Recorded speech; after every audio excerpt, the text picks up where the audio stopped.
My name is Laura Eisenhower. I am a researcher. I am also an intuitive astrologer. I research things like galactic history and exopolitics and metaphysics. And I'm also an experiencer. I was recruited to go off planet in 2006. I'm also the great-granddaughter of Dwight David Eisenhower, and I worked to shed light on the secrecy that took place in his administration and all the things that have been kept from the public that needs to be exposed and disclosed. So I've just been on a lifelong mission connecting dots, and that's sort of my piece in the disclosure community, is to shed light on all this and also share my experiences and the validation I have that deep state shadow government stuff absolutely does exist. And there has been a lot of disinformation covering up some very important things that is important for humanity to know in these times. I have done a lot of research about the Greada Treaty that supposedly took place in 1954. What I've learned is that it's something that gets renewed every 10 years, and the ET government exchanges actually took place in the 1930s. Whistleblower Phil Schneider, who is no longer with us, talked about this. Also, Keylontic Science mentions the years in the 1930s. So one of the first exchanges with technology between government and ETs took place during the Second World War in Roosevelt's administration. And this had to do with a collaboration between Winston Churchill, Aleister Crowley, and Adolf Hitler. My sources of information come from, in this case, in this particular aspect of it, Lisa Renee from energeticsynthesis.com. And anybody who has followed her work knows how right on she is. But I don't have verified proof from family, except for my research. And just connecting dots because I've been through stuff. And anyway, what took place after the Second World War, when Eisenhower was about to become president, there was an unconditional surrender treaty that took place under the administration of Truman. And 1952, this was after Project Paperclip. 1952 was before President Eisenhower became president. And what the unconditional surrender agreement was all about was surrendering pretty much to the Nazis. This was after Admiral Byrd's expedition to Antarctica, which I believe was in 1947. That didn't go well. And this was around the time that UFOs were flying over the U.S. Capitol and the White House. And the unconditional surrender treaty basically means that we did not win the Second World War. And the Nazis were able to overtake and infiltrate all corporations, medical industry, and what we've seen with Project Mockingbird and the infiltration of media and school systems and pretty much everything that has created massive indoctrination programs with massive MK Ultra projects, secret space programs, and many levels of the MK Ultra. And as we see, chemtrails and geoengineering, and where a lot of this alien technology ended up, really just spreading itself throughout the world. And that Project Paperclip wasn't just infiltration of the United States. It, was Nazis fled to all sorts of governments all over the world, very much so Australia. Lots of whistleblowers have come out about what they've experienced with the abuses because the deep state and elitists not only have their hands on this level of technology, they're involved in satanic ritual abuse and human trafficking and pedophilia and all of those kind of things. So that has sort of been what took place. And Eisenhower, realizing this and that he couldn't really do anything about this unconditional surrender treaty, he was put in the blame position. He has been known for being the one that signed the Greada Treaty. And my research has shown me through people like Elena Danaan and Alex Collier and Dan Cooper, senior advisor to the Earth Alliance, that he did not sign the treaties. He had no access to this information. It was done behind his back by M-12. But because they want to cover their tracks and not be exposed, they decided to put the blame on him. And for the decade that I've been doing events and conferences related to disclosure information, I was always exposing that, yes, he might have signed a treaty.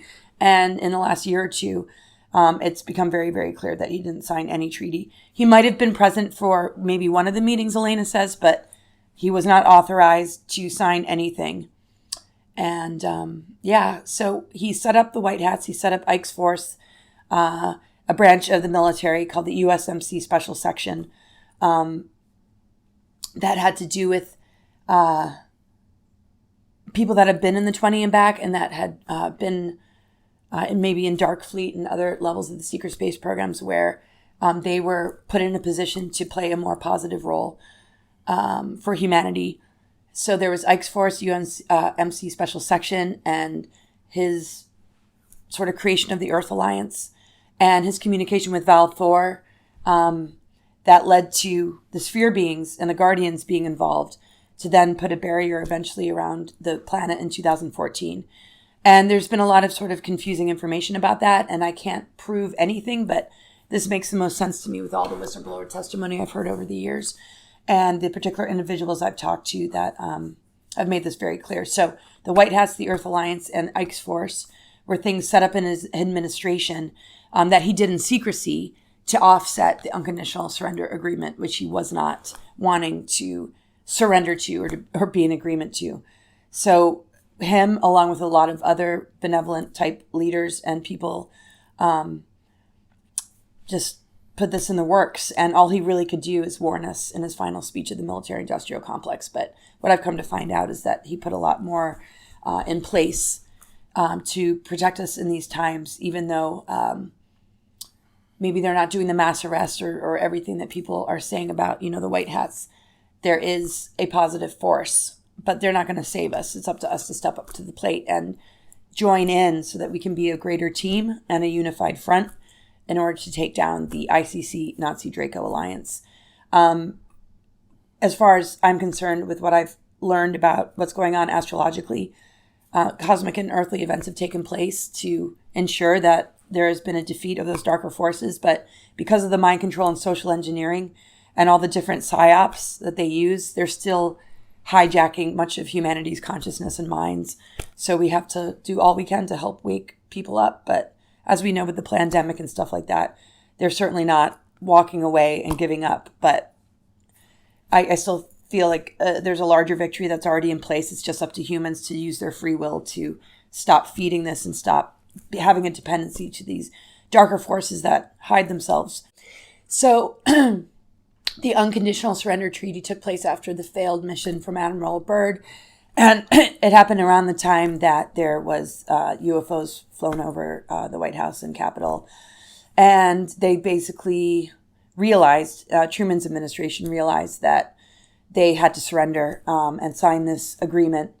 And Eisenhower didn't want anything to do with it, and so covertly put things in place to offset it. That he really didn't have a whole lot of control over the ET technology part because MJ-12 had it in their hands, and all the three-letter organizations, and just basically the deep state, and how these three-letter organizations and committees and councils were the ones that really were dealing with this and what was taking place in the underground bases like Area 51 and Dulce. He supposedly invaded Dulce before the Dulce Wars that we hear about from Phil Schneider. This was earlier on. He also tried to invade Area 51. He was going to call the National Guard or he wanted to get a handle on what was going on with the ET government exchanges, and they wouldn't give him any access, and he was very angry about all that. So basically what the Nazis did, and they were a little bit different than what happened with Hitler, because Hitler kind of went rogue, and then the Nazis had like a different sort of like leadership going on. So Project Paperclip and all these different things took place. And basically they infiltrated the secret space programs.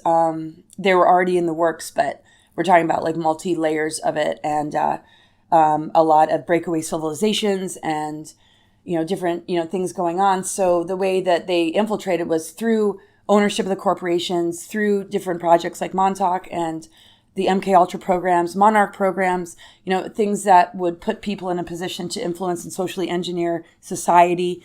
And as we know with these different programs and projects, you have also mind control assassins and sex slavery, and then the deeper underbelly is things like child trafficking, pedophilia, and underground tunnels like underground, like the Getty and different airports, and how those link to billionaire homes and celebrity homes and that kind of stuff. So that's how they've infiltrated, and there's no way to really stop that. So Greada Treaty to me, wasn't about a positive negotiation. It was a renewal of a treaty that had to do with being able to abduct humans in exchange for technologies, which would put humans in a vulnerable position of abductions, of being chipped, of hybridization and breeding programs, and also going off planet and a greater kind of slavery barter system. There might have been some kind of negotiation.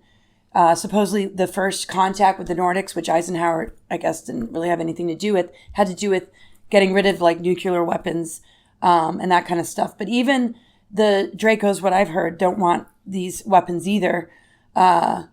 So I don't know about further negotiations, but I do feel that the sphere beings and the Guardians and some of the more benevolent factions of some of these ET groups perhaps do have a positive federation. We hear about Galactic Federation of Light, Galactic Federation of Worlds, and I can't verify the more benevolent or positive aspects of it. I do know that there's imposter light beings that appear to be of light that might be a part of the problem reaction solution. I don't feel Eisenhower wanted to necessarily disclose these technologies because he didn't have his hands on these technologies. And growing up in this family, I can verify there's no technology in our basements, and there was none of like any kind of access to that. I feel he wanted to just really have more of a spiritual approach to addressing humanity and the issues at hand. And when he formed a really strong alliance with Val Thor, it was very much about humanity awakening and becoming more sovereign.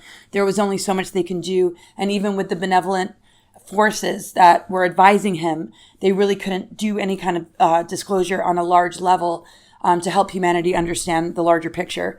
So these are stories that we hear about in the here and now, which is why I feel a lot of starseeds are here on this planet to disclose what couldn't be disclosed in his administration, which is part of what my mission's about. When one thinks about the USMC Special Section and how that came out of Project Moonshadow, that was under sort of the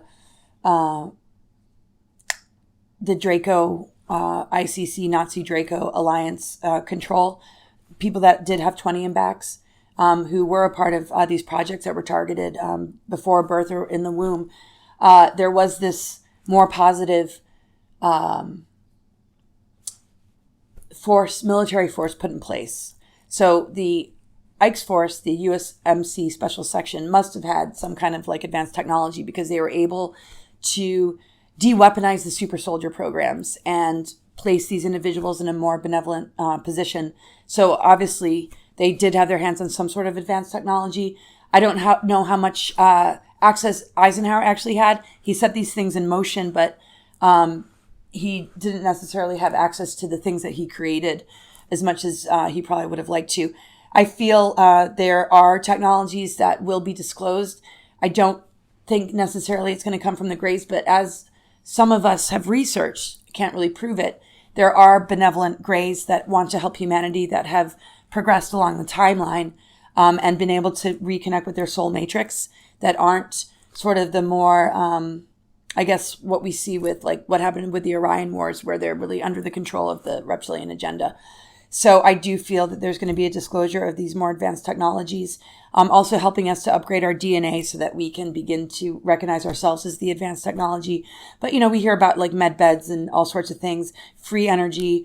And I hope Elon Musk is playing a good role. I know he's got a link to AI and transhumanism, but I feel like there's a very much de-weaponized version of these higher technologies. And if it's in the right hands, these technologies can be disclosed to benefit humanity instead of enslave humanity. So I always wonder, have I really met MJ-12 members? I do know that I came across a branch of the MJ-12, which is the Aviary and the Aquarium, which is sort of a think tank group that deals in extraterrestrial contact. But they present themselves as being researchers of this, where they study different cases of abduction scenarios. And I did meet some of those individuals when I was recruited to go off planet through a partner that I was set up with. And this particular group has a link to MJ-12. They have their hands on ET technology. And they're actually, as much as they have a front of being investigators of this UFO phenomenon, they actually are the ones that are doing the military abductions and gang stalking, and they have their hands on psychotronic weaponry. So they're very much involved with targeting people and gang stalking individuals. And so that was the group that I was dealing with. And I was pre-targeted before birth and throughout my whole childhood and adulthood of their different tactics of targeting, including placing plants in my life in order to kind of trip me up and steer me onto this timeline of going off planet. And when they presented it to me, they presented it as a positive thing, but they have a link to MJ-12. Other members, I'm not sure who all the members are, but I know my mom hung out closely with probably some of these individuals without realizing how dark they actually are because of compartmentalism and because they want to convince well-intentioned people to go along with their agenda without revealing the depth of darkness that those agendas really hold and represent. So I was recruited to go off planet. I don't have memories so much, maybe more past life memories and some of the dreams that I've had.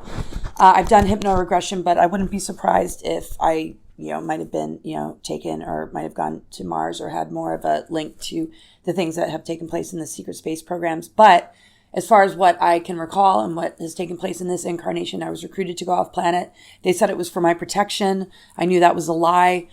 They said I would have a leadership role on Mars and that it was to protect the human genome in the event of greater catastrophe. And this links to alternatives 1, 2, and 3 that the Jason scholars talk about in the Eisenhower administration and their connection with speaking to Zetas about future scenarios that might compromise humans' survival, like in the event of humanity being wiped out, that these colonies were to protect the human genome and be able to continue with the human race. I believe that some people that were the recruiters were well-intentioned and believed that that was why some individuals should be chosen to go to a Mars colony. But because of my research in things like geoengineering and HARP and chemtrails and all these different things, I know that there are a lot of engineered events that would appear to be apocalyptic, but are engineered because of how they can use dark technology to create things like superstorms and false flag events that stir up the public's fear in order to maintain control, and also depopulation agendas. And I could see sort of a mixed bag with the recruiters, that some were privy to this darker agenda, but some weren't. And so they wanted to convince me to go by kind of propping me up into this sort of like great position. And I was doing something like really important for the human race. And they convinced my partner that they used as bait that he was doing something really benevolent. But I researched all these people when I found out their names. I found out their names through my partner who was set up to bring me in. And upon researching them, I discovered that they have their hands on this technology and they're responsible for things like milabs. And just like we see with our governments, they create a facade in order to convince people of something, but there's something else going on. And I realized that. That's why I refused to go. And I didn't want to go anyway. But I couldn't just like say I refuse to go without them being really bent on still taking me. They said, we're going to take you anyway. And my partner said, he used the word kidnap. And so I had to do everything I possibly could to protect me and my children. So the Mars recruitment took place between 2006 and 2007. It took me about 6 to 8 months to fully kind of break away. But I mean, it's not like they really have left me alone because they do use this technology to target and do all they can to kind of trip a person up. As we know in this disclosure community, we're all got our own forms of, kind of being messed with. There was no money. There was no funding. It was just basically go off planet, go to this Mars colony. And the target date was 2012. And it was basically to take these arcs, that's what they call them, ARC, and take these to go off planet. And you asked earlier, do I feel this should be disclosed to the public? I do feel that the public should know about these Mars colonies and the history of Mars and what took place on Mars and what happened with Maldek's explosion and this galactic history that's kept from us in our school systems should be known. And the different refugee races that came to the planet, the subterranean civilizations that exist underground, and all the underground bases and all the different experimentations that have taken place. Very important for us to understand and know. What I understand about the Mars colonies is there's about 5 of them, and they're refurbished like ruins from a time where there was life on Mars, like booming life. Now there's indigenous ET races on Mars, from what I've heard about. And I do know people that have served 20 and backs and gone to Mars. I don't have any memories of that being the case for me, although I wouldn't be surprised. When it came to this recruitment to go to Mars, I wasn't given any information about how many people are on Mars. I overheard a lot of conversations, though, with my partner and this particular group called the Aviary. Folks like Hal Puthoff, John Alexander, and some names that have, written books or talked about UFO type information and stuff. A lot of them have cover occupations, but they're involved in other projects and other things. They didn't really tell me anything, but I listened to conversations, and they were talking about terraforming Mars. They were talking about the colonies on Mars. They were talking about these different arcs and filling these arcs up with quite a number of people. I'd never heard directly how many people exist already in these colonies on Mars, but through talking to people that have served to protect the Mars colonies from these indigenous ET races, that there's about 5 colonies and there's quite a number of individuals. People like Andrew Basiago, he teleported to Mars. People like Randy Kramer served on Mars for 20 and back. And I know things that you share and other people in this community have given that kind of information. I got that kind of information from whistleblowers and friends, not directly from the people that were recruiting me to go off planet. But it was obvious that there was a colony that we were going to go to, and it wasn't just to visit, it was to be a permanent colonist. I feel like the secret space program should be exposed. I do feel a lot of humanity is not ready for it, but I never really feel like that's an excuse to hold secrecy. Very often we hear that humanity can't handle it, they're not ready for it, and I just think that's a bunch of BS. I think the truth should be fully disclosed, and humans have the free will to decide whether or not they're going to believe in it or take it seriously or investigate it further. I feel that there is a certain level of secrecy that's been maybe appropriate when a lot of these covert things went into the works in order to offset the ICC Draco Nazi alliance, that it kind of had to be kept quiet in order to be able to launch these particular things so that this positive military and the white hat sort of operations could be done without being thwarted. Because once you expose something, it can be easily targeted and tracked, even though they do, have that kind of technology. I feel because there's been a secret space program, a lot of things to dismantle it had to kind of be kept in secret. And now I feel like it's time for everything to be disclosed and exposed. And do I feel that they should be punished? I think that I think that humanity awakening is going to create its own backlash and punishment without us having to directly maybe imprison these people. I feel a lot need rehabilitation because of the mind control and the abuses that they've endured to play these particular dark roles and possession. I feel if all this was made public, which in our community it is made public, right? But if the audience grew and this was more common knowledge amongst humanity, I feel that people would stop voting these clowns into office. I feel like the divide and conquer would be not so severe. I feel like people would come together and unite a lot more in order to strategize and understand what we're really up against, because these particular dark agendas have such a huge hold over the social engineering agendas, the psyops, the false flags, and all these different facades that create a false sense of reality. So if these things were exposed, that false sense of reality would begin to crumble. And I feel like people would live on a much deeper level and not fall for all these different tactics to, control humanity and put them in fear, and that whole problem reaction solution scenario where humans are really sucked into feeding an agenda and enabling a dark timeline that they don't realize how much they're participating in. And so with the exposure of this kind of stuff, I feel like it would really help to deprogram the very mind-controlled humanity. Well, the benefits and drawbacks of sort of the slow kind of disclosure versus full disclosure is, sometimes people need to be a little bit warmed up to the information and they can't maybe handle it. But again, I'm not into the whole what humanity can and cannot handle, because we've been handling all sorts of atrocities for thousands of years, world wars, and all sorts of tragedies connected to, just death of loved ones through, things like cancer, all these different things that have really compromised humanity already. So I think we're only really ready for the truth.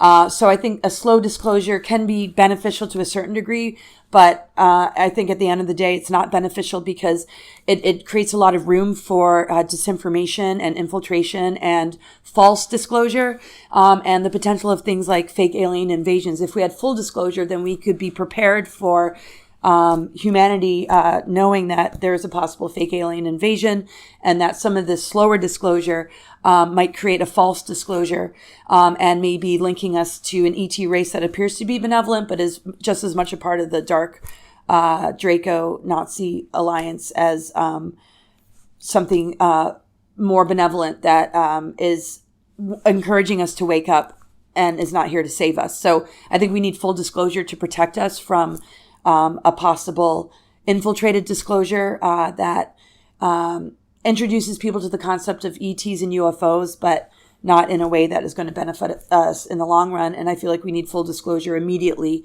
to guard us against those potentials. And regardless of whether humanity's ready or not, doesn't matter. We need full disclosure, and this kind of community is bringing it forth. So hopefully more humans will take us seriously. There are controllers that are trying to maintain and continually engineer a artificial timeline, but I feel the true organic ascension timeline has everything to do with Mother Earth, has everything to do with what's going on in the cosmos and true source energy. And the divine blueprint that we hold, our greater DNA potential and our awakening consciousness, I feel is in control of the organic ascension timeline. But as long as people are asleep and unconscious and feeding into an artificial timeline, there are controllers and dark groups that are behind that. But the minute we snap out of that particular program and enabling this darker timeline of manifesting, we are sovereign and in charge of helping to manifest this organic ascension timeline, which I don't feel can ever be destroyed. It's up to us to align with it and wake up to it because it's encoded in our DNA, it's encoded in nature and cosmic and natural law. But because of this inverted system and their use of dark technology that siphons and harvests our life force and energies, humans have to realize that they're battering up an artificial timeline and a trajectory that leads to a very enslaved kind of future. And we do not need to participate. And once we get that, we are in charge of being conduits for this greater organic ascension timeline that is based in nature, cosmos, spirit, Mother, Father, Christ, Sophia. And that's all a part of our DNA makeup. And that has been called junk DNA, but it's actually not junk. So once we begin to switch that on, we are sovereign and we are not in control, but we are co-creating with these greater natural forces. The ability to weaponize planetary energies. This Earth's planetary grid network has been infiltrated with an overlay of reversal grid technologies that also relate to the artificial aspects of the moon and the planet Saturn, and how Saturn used to be a sun and it became dark and it has rings, and the rings have to do with mind control, and how that links to the moon has a lot to do with the distortions of the masculine and feminine and the electromagnetic spectrum of frequency, and how that impacts the planetary grid network. And us as humans, when we're born, we are dealing with major duality, major distortions, and the black cube within Saturn acts as a harvesting tank, and a lot of the dark rituals and blood sacrifices feed into the black cube of Saturn to keep it in the lower octave of Saturn, which has to do with tyranny and control. When we get over that particular program, we end up being grid workers. We end up getting into the higher octaves of Saturn, which has to do with self-mastery, and we move from the lower lunar energies into a higher octave of the lunar energies, which is more intuitive and psychic. The lower energies of the moon have a lot to do with the moon chain lineages, the archons, and these fallen angelic races that are also connected to these darker malevolent ETs that basically are vampiring off of humanity in order to have a life cycle and in order to maintain control.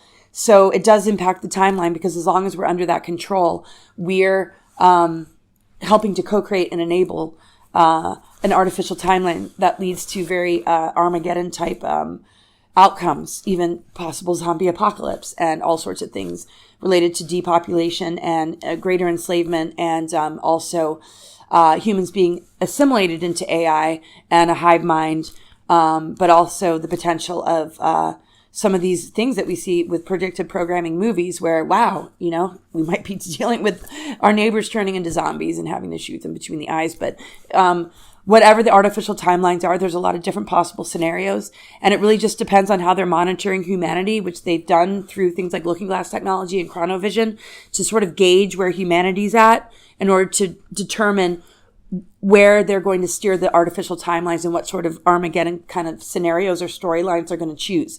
We're seeing that with the pandemic right now, and where that's going to go, I think sometimes depends on what they're observing with the human race. I don't think they expected that Hillary was going to lose the last election. So there's a lot of unpredictable things that they have had to face that I think kind of like throw off their plans, which means that they become more obvious to the public and they kind of shoot themselves in the foot because a lot of people are waking up and they didn't expect that. So that's going to make it very hard for the Saturn Moon Matrix to be able to achieve the results of being able to get away with an artificial timeline. But some humans will be dragged down into, some of it because they've already decided not to, wake up in these times, and there's only so much a person can do. But I think that's a phantom matrix that they'll be able to recover from because the organic ascension timeline is very much in the works and very much going to be fulfilled. And the victory, I feel, has already happened, and we're living examples. If I were to be able to become president of the United States, I have been kind of encouraged to possibly become president. Andrew Basiago wanted me to be vice president with him being president. And I feel like the leadership role is like very vast, and there's a lot of us that are stepping up into a leadership role to help wake up humanity and encourage humanity to unplug from these darker agendas. And so if I was to be in the presidential position, I would absolutely turn everything around. I am very well aware of the swamp and a lot of the different individuals that some don't really know and understand are really a part of this deep state, which includes things like satanic ritual abuse and being involved with things like human trafficking and pedophilia, and also just drug trafficking, like everything under the sun that's criminal. So I would want to shed a major light on it. I know that it would put me at great risk, but my life is already at risk. So what do I have to lose? I would want to expose everything. My priority would be to bust down their ability to conduct these kind of rituals and to continue with things like child trafficking, human trafficking. I would want to call out all the different tunneling that exists under things like Getty Museum and where people have spoken up as whistleblowers to expose their experience with different politicians and celebrities that are a part of this.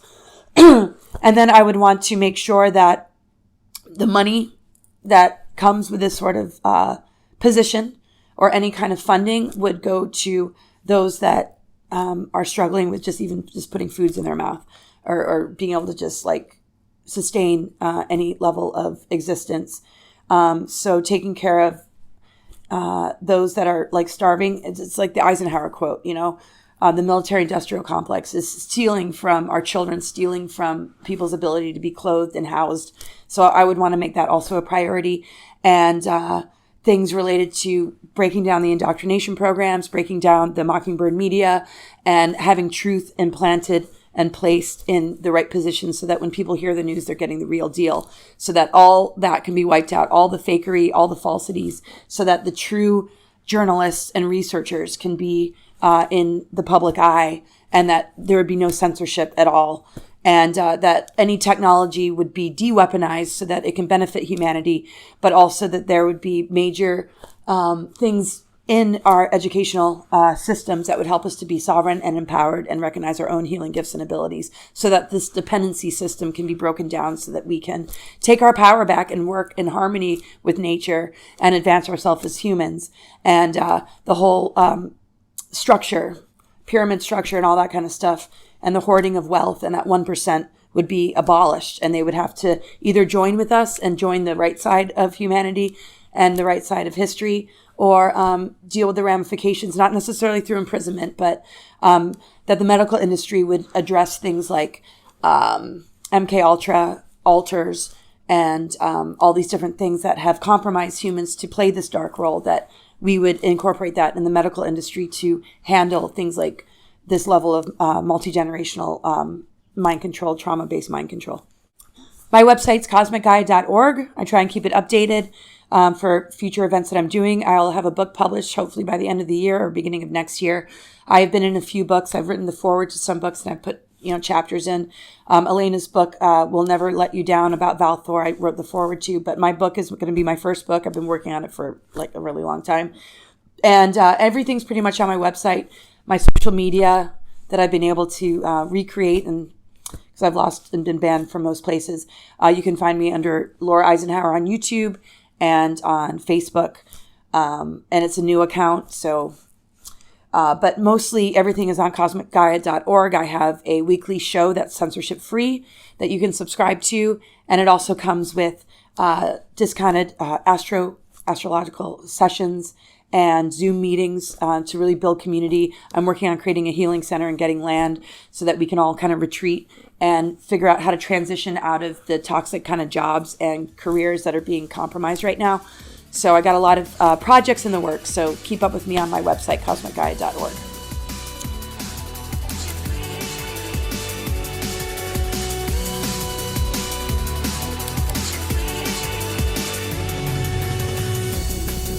Please consider supporting Super Soldier Talk by purchasing your own Neo Meditation device.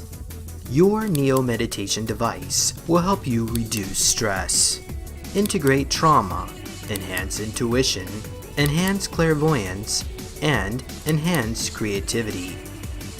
Get yours now at www.neologicaltech.com.